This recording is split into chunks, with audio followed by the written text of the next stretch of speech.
Meanwhile, the Senate is gearing up to vote on the USMCA trade deal, but some lawmakers are already preparing for what happens once that deal passes.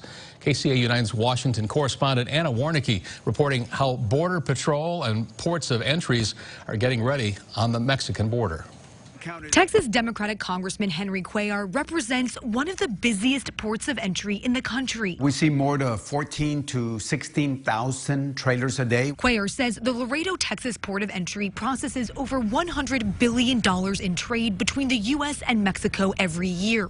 And that number is expected to skyrocket once the United States-Mexico-Canada trade deal is finalized. You're talking about, times where it could go from $1.3 billion to $1.7 billion every single day. Cuellar says Border Patrol is already preparing for the high volume of cars and trailers expected to cross the border, including adding 1,200 new CBP officers and working closely with Mexico to make sure the bridges are physically able to handle the capacity. We don't want parking lots in the middle of our ports of entry. But before that happens, Cuellar says they're waiting for the Senate to vote on the trade deal. Whenever the leader decides to bring this up, we'll be ready to go. Iowa Republican Senator Chuck Grassley says the deal is ready to go to the Senate floor for a vote, but he blames House Speaker Nancy Pelosi for the holdup. The Senate's not going to dilly-dally around while we're waiting to see what Speaker Pelosi wants to do on impeachment. Speaker Pelosi says she will send the articles of impeachment against President Trump to the Senate this week,